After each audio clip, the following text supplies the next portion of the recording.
இந்த வீடியோக்குள்ள பொறுத்த முன்னாடி ஒரு 2 இன்ஃபர்மேஷன். ஒன்று வந்து பார்த்தீங்கன்னா, நம்ம சேனலில் பல வீடியோக்கள் போட்டிருக்கோம். ஆண்களுடைய உடல்நலம், பெண்களுடைய உடல்நலம், கர்ப்பிணிகள், தாம்பத்தியம், லவ் டிப்ஸ், குழந்தையுடைய ஆரோக்கியம், இந்த மாதிரியான பல விஷயங்கள் போட்டிருக்கோம். எல்லாமே வந்து பார்த்தீங்கன்னா பிளேலிஸ்ட்டில் தனித்தனியாக பிரிச்சே கொடுத்துருக்கேன். ஸோ நீங்கள் எந்த விஷயத்தை அதிகமாக தெரிஞ்சுக்கணும் விரும்புனீங்களோ அந்த பிளேலிஸ்ட்டில் போய் நீங்கள் ப்ளே பண்ணி பார்த்தீங்கன்னா அது ரிலேட்டடான பல விஷயங்கள் உங்களால் தெரிஞ்சுக்க முடியும். இரண்டாவது வந்து பார்த்தீங்கன்னா, நம்மளுடைய சேனலில் இப்போ வந்து நான் ஃபேஸ்புக்லையும் ஓப்பன் பண்ணியிருக்கேன். ஃபேஸ்புக்கில் வந்து ஆரோக்கியமாக வாழ்க அப்படின்னு ஒரு ஃபேஸ்புக் ஓப்பன் பண்ணியிருக்கேன்.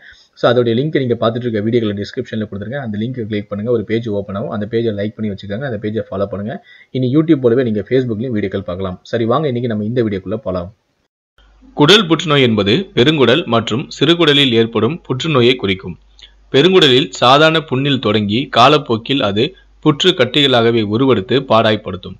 ஆரம்ப அறிகுறிகளை வைத்து இந்த நோயை அறிந்து கொள்வது கடினம் என்பதால் தான் இது மெல்ல கொள்ளும் நோய் என்று அழைக்கப்படுகிறது. உலக சுகாதார நிறுவனம், புற்றுநோய் தடுப்பு மற்றும் கட்டுப்பாடு நிறுவனம் இணைந்து நடத்திய ஒரு ஆய்வின் ஒன்றில்தான் முடிவில் நுரையீரல் புற்றுநோய்க்கு அடுத்தபடியாக அதிகம் அச்சுறுத்தும் புற்றுநோயாக இருப்பது இந்த குடல் புற்றுநோய் என்று கண்டறியப்பட்டுள்ளது.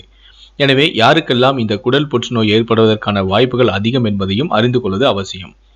நம்பர் 1, வயது 50ற்கு மேலானவர்களுக்கு இது வர வாய்ப்புகள் அதிகம். 2வது, புகைப்பிடிக்கும் பழக்கம் உள்ளவர்கள்.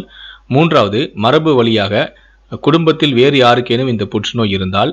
4வது, உடல் பருமலாக உள்ளவர்கள். 5வது, அசைவ உணவு பிரியவர்கள். 6வது, குறைவான அளவு நார்ச்சத்து உள்ள உணவுகளை உண்பவர்கள். 7வது, மது பழக்கம் உள்ளவர்கள். 8வது, மார்பகம் மற்றும் கர்ப்பப்பை புற்றுநோய் உள்ள பெண்கள். 9, போதிய உடல் உழைப்பு இல்லாதவர்கள். 10, நிறைவுற்ற கொழுப்பு அதாவது சேச்சுரேட்டட் ஃபேட் உணவுகளை அதிகம் உண்பவர்கள். இந்த 10 பேருக்கு தான் குடல் புற்றுநோய் வருவதற்கு அதிகமான வாய்ப்புகள் இருக்காம். நீங்களும் இந்த 10 பேரில் ஒருவராக இருந்தீங்கன்னா நீங்கள் இதுக்கப்புறம் ரொம்ப உஷாராக இருங்க, ரொம்ப கவனமாக இருங்க.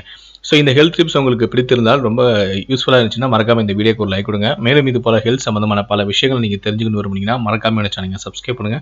கூடவே அந்த பெல் சிம்லையும் மறக்காம கிளிக் பண்ணுங்க. நன்றி.